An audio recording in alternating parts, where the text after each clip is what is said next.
Our gospel for this Sunday, the 29th of January, is from the Gospel of Matthew, the 5th chapter.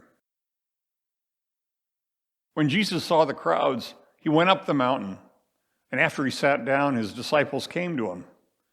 And then he began to speak and taught them, saying, "Blessed are the poor in spirit, for theirs is the kingdom of heaven.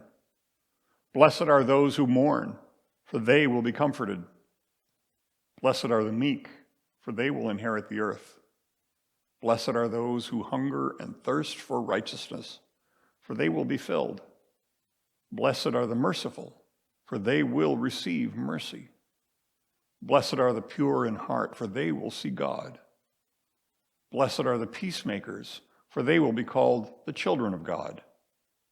And blessed are those who are persecuted for righteousness' sake, for theirs is the kingdom of heaven. And blessed are you when people revile you and persecute you and utter all kinds of evil against you falsely on my account. Rejoice and be glad, for your reward is great in heaven. For in the same way they persecuted the prophets who were before you." This is the gospel of the Lord. Holy God, give us grace to open our hearts and minds to hear your true and living word, Jesus the Christ, who will transform our lives. Amen. So our text today begins with what is known as the Sermon on the Mount.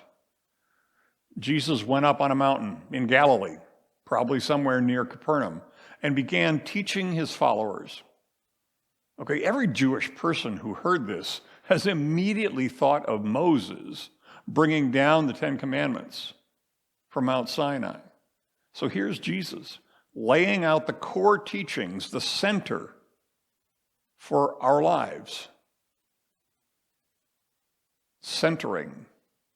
Now there's a term that athletes and actors, musicians, and more use. It refers to our mental and physical state of mind. It's a place we know we need to get back to when we're not feeling like ourselves.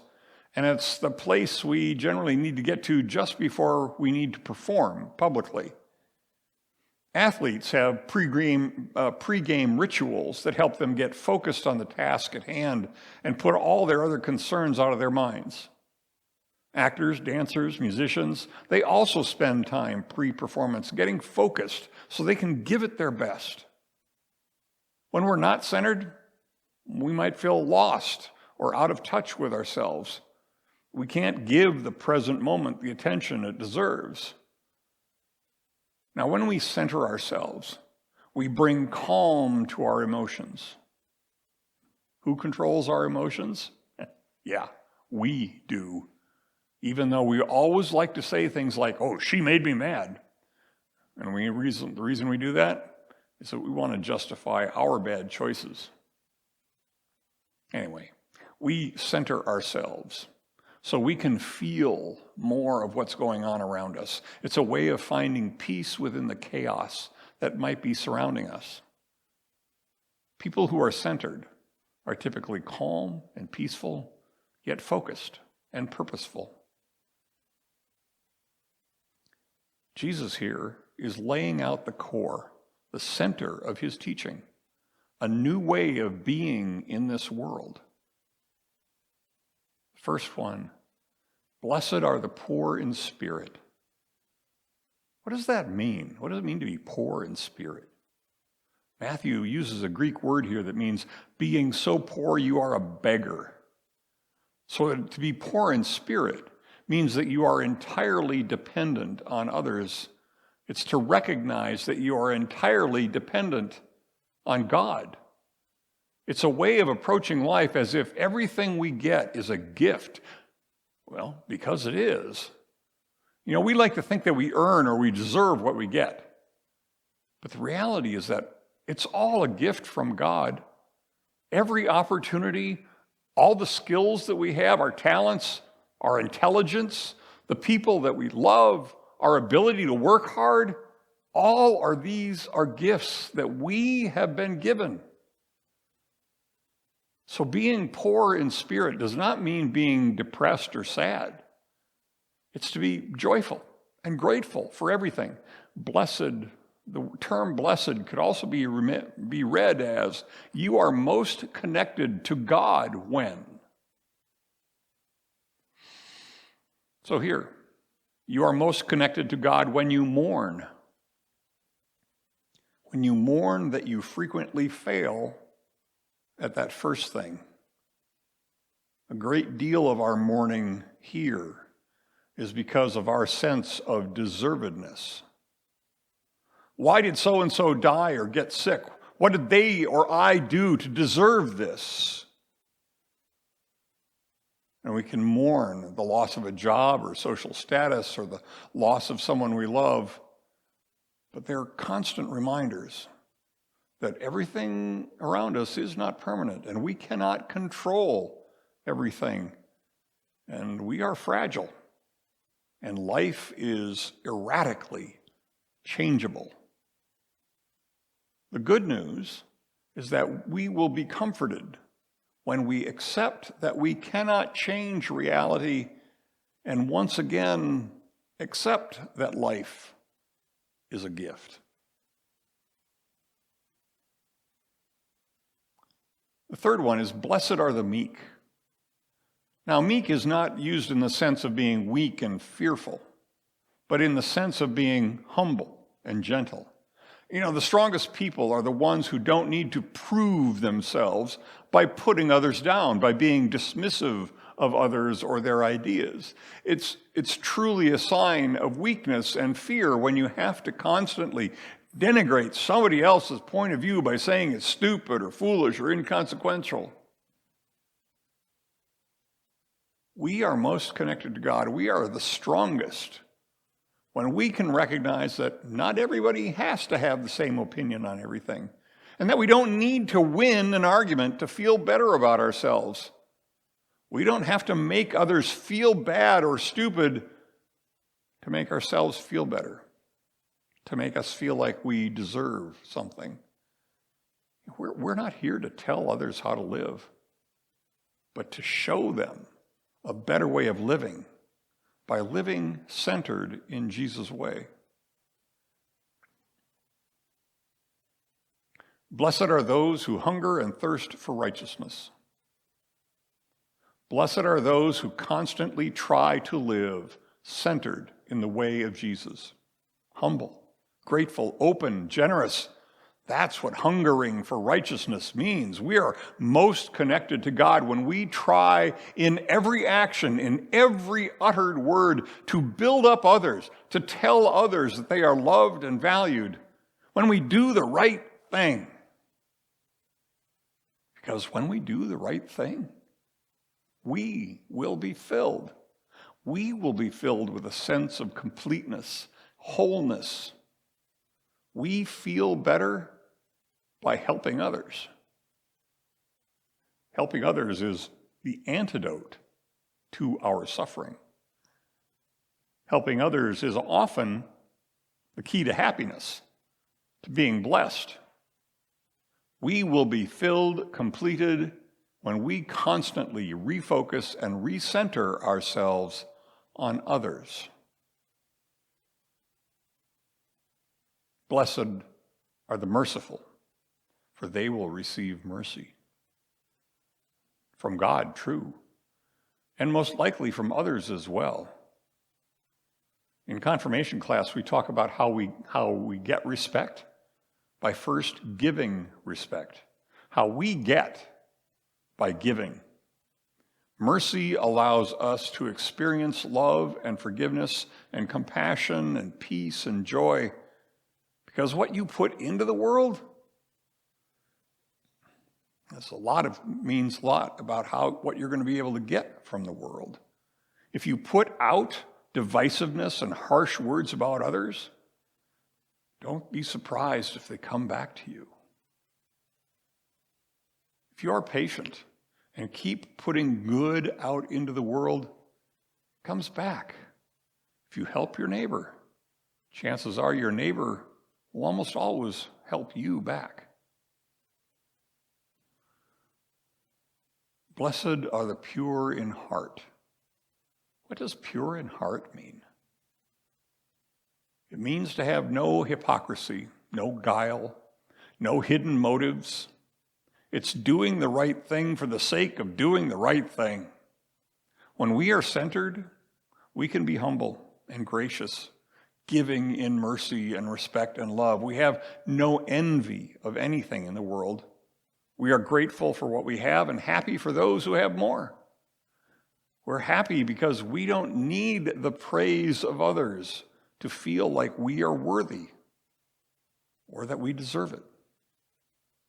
We live without compromise in our loyalty to Jesus' way. We do not try to serve two masters. We serve only God, leaving money and power and politics and fame behind in the dust. When we serve only God, we see only God's way as the way, and we solely trust that. The peacemakers are the most connected to God. God's overall purpose is to bring us back into original goodness, peace, and harmony in which we were created. Peacemakers live in this world to resolve conflict peacefully, using weapons of kindness, mercy, and mutual understanding, bringing people back into connectedness. Peacemakers seek out the disenfranchised, the lost, the lonely, the broken, and bring them back into a relationship based on respect, mercy, and compassion. Peacemakers truly live into their calling as children of God. They have inherited God's gift for the desireness of oneness, peace, and harmony. Well, that's all well and good, but now Jesus gets real. Jesus gets that the world is broken and that his way of living is not easy. You will be more closely connected to God when you are persecuted for doing the right thing. When you are mocked for being friends with those people.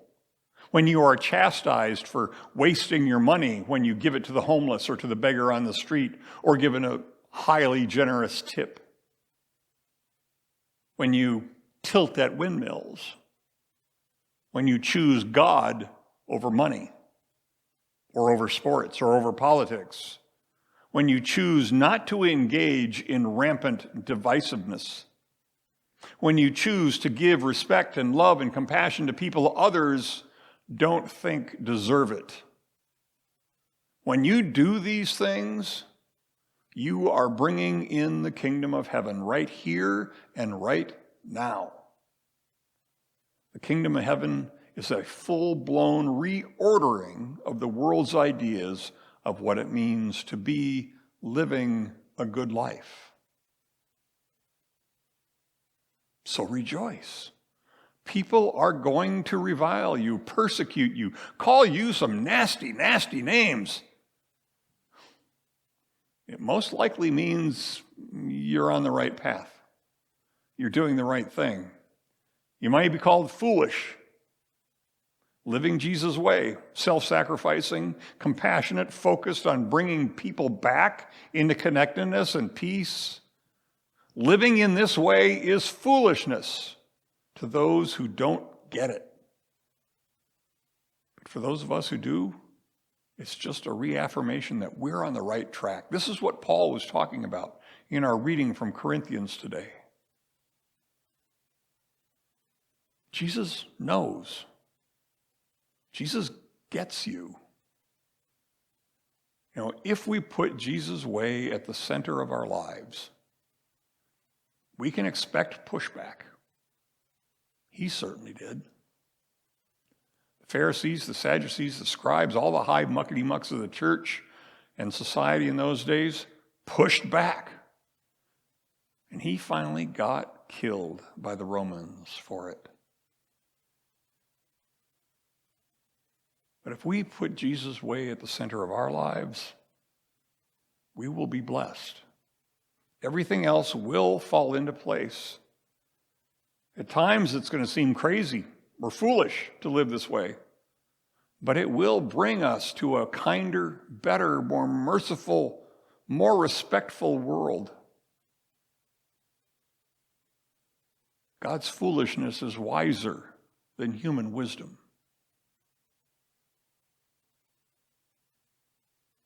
When we in our foolishness think we are wise, Christ played the fool and he opened our eyes. When we in our weakness believed we were strong, he became helpless to show we were wrong. And so we follow God's own fool. For only the foolish can tell, believe the unbelievable, and come, be a fool as well. Amen.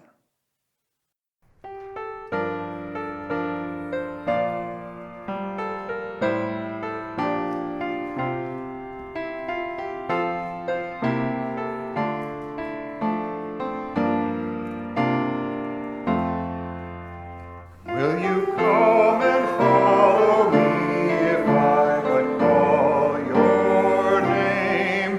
Will you go where you don't know and never be the same? Will you let my love be shown? Will you let my name be known?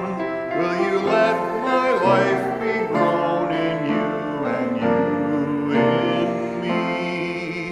Will you leave yourself behind if I but call your name? Will you care for cruel and kind and never be the same? Will you risk the hostile stare? Will you not attract or scare?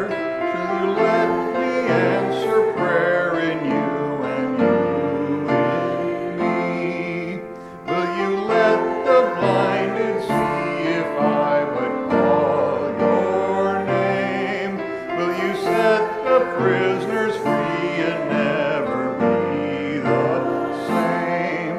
Will you kiss the leper clean and do such as this unseen and admit to what I mean in you and you in me? Will you love the you hide if I but call your name? Will you quell the fear inside and never be the same? Will you use the faith you found to reshape the world around through my sight and touch and sound in you and you in me? Lord, your summons echoes true when you but call my name. Let me turn and follow you and never be the same. In your company I'll go, where your love and footsteps show.